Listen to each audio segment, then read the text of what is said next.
Welcome students. Myself, Dr. Neerav Belwadia. I welcome you all in online lecture series on your first semester botany subject. Here, the paper which I'm going to teach you is paper B101 of botany, which is entitled as cryptogamic botany. It is your first paper in BSc of about botany. If you already see our syllabus of BKNMU University, then you see this paper is divided into 5 different units.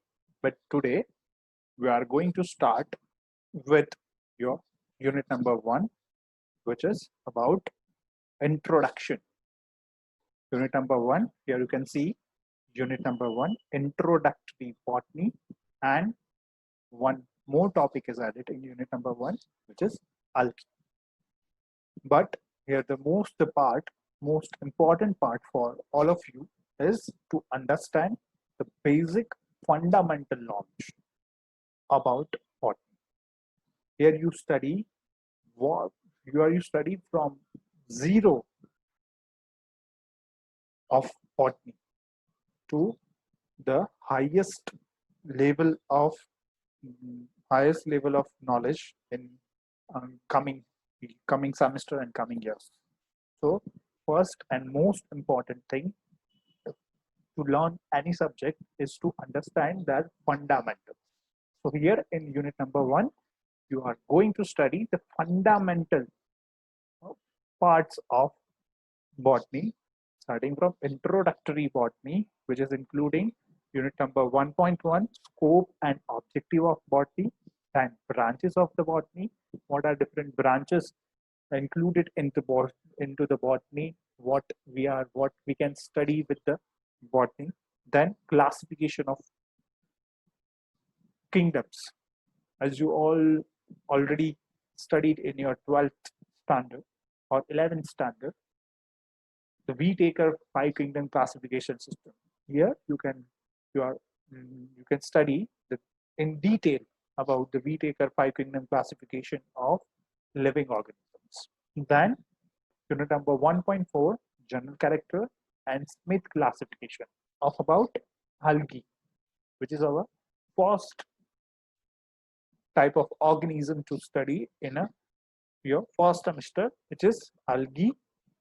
Here you study the general characters of algae, then Smith classification, and use of algae in a human welfare.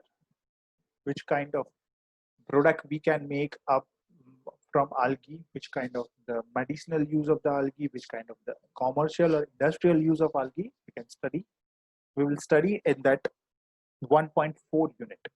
Then 1.5, we are going to study 2 different examples of algae. First, general character in 1.4, and then in 1.5 we are going to study the 2 examples of algae. First is Spirogyra, which is by the classification of Smith classification, it is a Chlorophyaceae. Example is Spirogyra. And from Phaeophyaceae, we are going to study a Sargassum. So here it is a detail of your unit number 1 of introductory botany, starting from scope to the 2 examples of algae. So for your better understanding, we are going to study in 2 different languages, one Gujarati and other is English. So I stimulantly with English and with Gujarati. Whenever I feel I teach you in Gujarati, I will teach you in Gujarati. So આજે આપણે ક્રિપ્ટોગામિક બોટની જે તમારા FY BSc બોટની સબ્જેક્ટની અંદર જે paper છે, એક paper ભણવાનું છે બોટનીના ફર્સ્ટ યરની અંદર. FY BSc માં તમારે બોટનીનું એક પેપર ભણવાનું છે, SY BSc માં એક પેપર ભણવાનું છે, અને જો TY માં તમે botany subject as your specialisation choose કરશો તો તમારે એની અંદર 3 પેપર એક સેમેસ્ટરમાં અને 3 પેપર બીજા સેમેસ્ટરની અંદર ભણવાના છે. તો અત્યારે ફર્સ્ટ સેમિસ્ટરની અંદર તમારું જે પહેલું પેપર છે એનું નામ છે ક્રિપ્ટોગામિક બોટની. એની અંદર તમે સિલેબસ જોયો હશે બીકેએનએમયુ યુનિવર્સિટીની સાઇડમાં.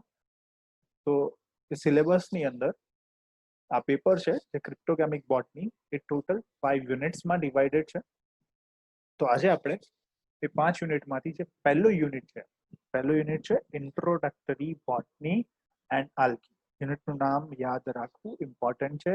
પેપરનું નામ પણ યાદ રાખવું એટલું જ ઇમ્પોર્ટન્ટ છે. ક્રિપ્ટોગામિક બોટની યુનિટ નંબર 1 છે ઇન્ટ્રોડક્ટરી બોટની એન્ડ આલ્કી. તો કોઈ પણ સબ્જેક્ટ અથવા તો કોઈ પણ નોલેજ લેતા પહેલા આપણે એનું ફંડામેન્ટલ જાણવું બહુ જ અત્યંત જરૂરી છે. તો બોટની સબ્જેક્ટ એફવાયમાં બે પેપર, એફવાય ફર્સ્ટ સેમેસ્ટરમાં એક પેપર, સેકન્ડ સેમેસ્ટરમાં એક પેપર, એસવાય ફર્સ્ટ સેકન્ડ સેમેસ્ટરમાં એક પેપર અને ટીવાયમાં 6 પેપર. આ બધા જ પેપર ભણતા પહેલા, આ બધા જ વિષયોને ડિટેલમાં સ્ટડી કરતા પહેલા એ જરૂરી છે કે આપણને એના ફંડામેન્ટલ્સ ખબર હોવા જોઈએ. એનું બેઝિસ શું છે, બેઝિક ટર્મિનોલોજી શું છે, બેઝિક ડેફિનેશન શું છે, બેઝિક કોન્સેપ્ટ શું છે, એ જાણવું અત્યંત જરૂરી છે. તો આ યુનિટની અંદર તમને ઇન્ટ્રોડક્ટરી પાર્ટ ભણવામાં આવશે જે ડિફરન્ટ સેક્શન્સમાં ડિવાઇડ છે. જે યુનિટ નંબર સબ 1 ના સબ યુનિટ છે. યુનિટ નંબર 1.1 શું છે? Scope and objective of botany છે. ધેન યુનિટ નંબર 1.2 શું છે? Branches of botany. પહેલા યુનિટમાં તમે ભણશો કે બોટની ભણ્યા પછી એના શું સ્કોપ છે. તમે FY BSc, SY BSc, TY BSc with good score, good marks જો પાસ થઈ જશો તો તમે બીએસસી પછી શું કરી શકશો, ક્યાંય જોબ મેળવી શકશો કે પછી ફર્ધર એમએસસી કરી શકશો. એમએસસી કરશો તો એમએસસી પછી તમે જોબ માટે તમારી પાસે કયા કયા સ્કોપ છે, આગળ ફર્ધર સ્ટડી માટેના કયા સ્કોપ છે, પીએચડી માટે અથવા તો જોબના શું સ્કોપ છે એ તમે એની અંદર જાણી શકશો. Scope and objective of બોટની.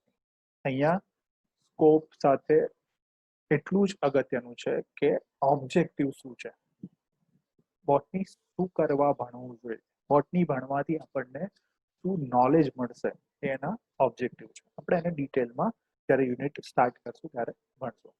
Next છે unit number 1.2. This is the branch of botany. બોટની એક બેઝિક સાયન્સનો સબ્જેક્ટ છે જે બીજા ઘણા બધા અપ્લાઇડ સાયન્સની અંદર એનો ઉપયોગ થાય છે. જેમ કે તમને એક સિમ્પલ એક્ઝામ્પલ આપું તો એ છે ફાર્માસ્યુટિકલ.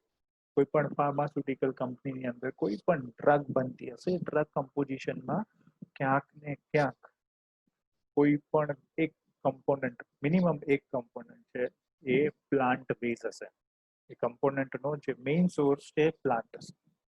તો ફાર્માસ્યુટિકલ્સ ભણવું હોય તો તમને બોટની વિશેનું નોલેજ હોવું જરૂરી છે.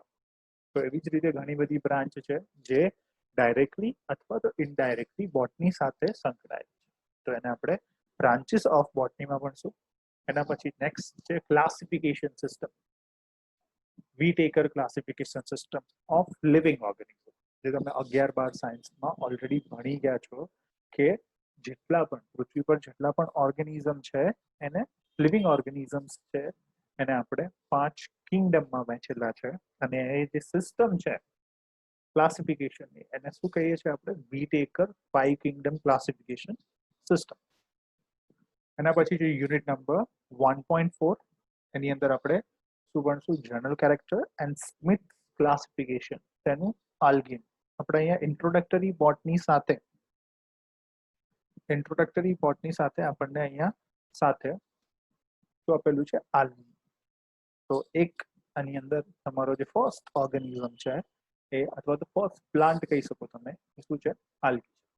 તો એના જનરલ કેરેક્ટર આપણે અહીંયા આલ્ગી આખી જે અલગ અલગ ટાઈપની તમને જે આલ્ગી પહેલા તો તમને જો એનું ગુજરાતી ના ખબર હોય તો આલ્ગી એટલે સિમ્પલ, આપણી સિમ્પલ શુદ્ધ ગુજરાતી ભાષામાં આપણે જેને લીલ કહીએ છીએ. વરસાદની મોસમમાં અથવા તો કોઈ પણ સ્થિર પાણીમાં જો લાંબો ટાઈમ સુધી આપણે એ પાણીને ડિસ્ટર્બ કર્યા વગર રાખી દેશું, ઘણીવાર તમે કોઈ પણ જગ્યાએ પાણીના મોટા ટેન્ક અથવા તો કુંડાઓની અંદર જોયું હશે કે ગ્રીન કલરની એક વસ્તુ તમને જોવા મળશે એ શું છે, લીલ છે. આપણે એને સિમ્પલ ગુજરાતી ભાષામાં લીલ કહીએ છીએ, એને ઇંગ્લિશમાં આલ્ગી કહેવાશે.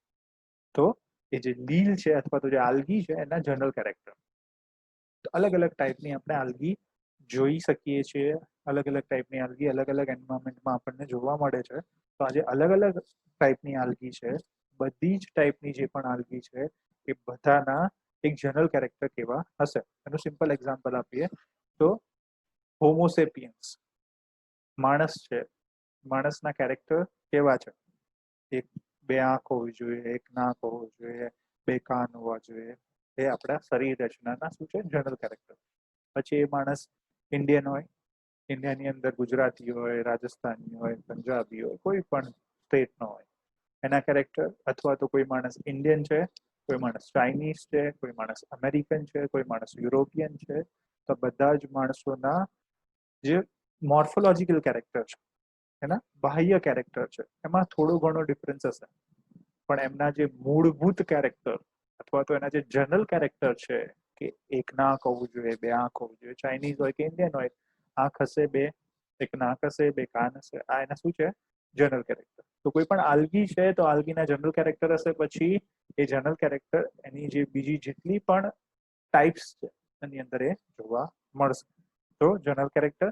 પછી સ્મિથ ક્લાસિફિકેશન, એ આલ્ગીને ક્લાસિફાઈ કરેલી છે એના અલગ અલગ કેરેક્ટરને અકોર્ડિંગ. તો સ્મિથ નામના સાયન્ટિસ્ટે એનું ક્લાસિફિકેશન આપેલું છે, એટલે એને આપણે શું કહીશું, Smith classification system of algae. એના પછી આલ્ગી ઇન હ્યુમન વેલફેર. અત્યારે રિસેન્ટ અથવા તો મોડર્ન સાયન્સ અથવા તો મોડર્ન ટાઈમની અંદર આલ્ગીમાંથી આપણને એમ થાય કે લીલમાંથી શું બને, પણ આલ્ગીમાંથી ઘણી બધી industrially useful product and medicinally useful product આપણને મળે છે. તો આલ્ગી એ ઇન્ડસ્ટ્રીયલી અને હ્યુમન વેલફેર માટે ખૂબ જ ઉપયોગી છે. Next generation fuel. જો તમને ખબર હોય, ક્યાંય ભણી ગયા અથવા તો ક્યાંય ન્યૂઝમાં અથવા તો ન્યૂઝપેપરમાં જોઈ ગયા અથવા તો વાંચી ગયા હોય, તો આલ્ગી એ નેક્સ્ટ જનરેશન ફ્યુઅલ છે. આવનારી પેઢી માટેનું એ ઈંધણ અથવા તો ફ્યુઅલ. જે આપણે અત્યારે પેટ્રોલ વાપરીએ છીએ, પેટ્રોલની જગ્યાએ એ આલ્ગીમાંથી બનેલું બાયોફ્યુઅલ આપણે થોડા આવનારા વર્ષોની અંદર જોશું. Life history of spirogyra and life history of sargassum. જે આપણે આલ્ગીના જનરલ કેરેક્ટરિસ્ટિકની વાત કરી ગયા, એની અંદર બે એક્ઝામ્પલ ગણવાના છે. એક છે સ્પાઇરોગાયરા, જે ક્લાસિફિકેશન, જે સ્મિથ ક્લાસિફિકેશન એના અકોર્ડિંગ ક્લોરોફિએસી ફેમિલીનું છે. અને એના પછી ફિયોફિએસી નું જે એક્ઝામ્પલ છે સરગાસમ. આ બે એક્ઝામ્પલ આપણે લાઈફ હિસ્ટ્રી ઓફ આલ્ગીના જે બે એક્ઝામ્પલ છે સ્પાઇરોગાયરા અને સરગાસમમાં એ આપણે ભણવાનું છે. સો આપણે આ આપણું unit number 1, paper number 1 B01 નું cryptogamic botany and unit number 1 introductory botany and algae ના કોર્સ વિશે અથવા તો એની અંદર સિલેબસમાં આપણે શું ભણશું એના વિશે આપણે ડિસ્કસ કરી ગયા છે. નેક્સ્ટ લેક્ચરની અંદર, તમારા નેક્સ્ટ વિડિયો સેશનની અંદર આપણે unit number 1.1 scope and objective of botany થી આપણા લેક્ચરની શરૂઆત કરીશું. ત્યાં સુધી thank you students for joining online in our online lecture series of FY 40. Thank you so much for joining.